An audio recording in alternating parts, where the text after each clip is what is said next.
കുടിക്കുന്നതും തിന്നുന്നതും ധരിക്കുന്നതും എല്ലാം ഹറാം. പിന്നെ എങ്ങനെ ഉത്തരം കിട്ടാനാണ്? അതുകൊണ്ട് ഹറാമിലായിക്കൊണ്ടിരിക്കെ ഒരാൾ ദുആ ചെയ്താൽ ആ ദുആക്ക് ഉത്തരം കിട്ടുകയില്ല. പല ആളുകളും പറയുന്ന ഒരു കാര്യമാണ്, ഒരുപാട് പ്രാർത്ഥിക്കുന്നു, അള്ളാഹു എന്താണ് എന്നെ പരിഗണിക്കാത്തത്? സഹോദരങ്ങളെ, അള്ളാഹുവിൻ്റെ നിയമങ്ങളെ നമ്മൾ പരിഗണിച്ചോ?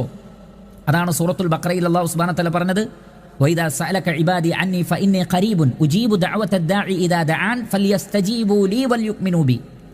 എന്നോട് ആരെങ്കിലും വിളിച്ചു പ്രാർത്ഥിച്ചാൽ അവരുടെ പ്രാർത്ഥനയ്ക്ക് ഞാൻ ഉത്തരം നൽകും, പക്ഷേ അവർ എൻ്റെ ആഹ്വാനം സ്വീകരിക്കുകയും എന്നിൽ വിശ്വസിക്കുകയും ചെയ്യണം.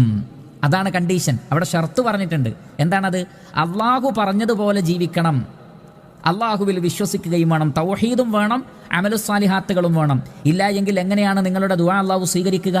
അതുകൊണ്ടാണ് ഇസ്തിഗ്ഫാറിനെ മുന്തിക്കണം എന്ന് പറഞ്ഞത്. ഹറാമിലായിക്കൊണ്ടിരിക്കെ പ്രാർത്ഥിച്ചാൽ ആ പ്രാർത്ഥനയ്ക്ക് ഉത്തരം നൽകപ്പെടുകയില്ല.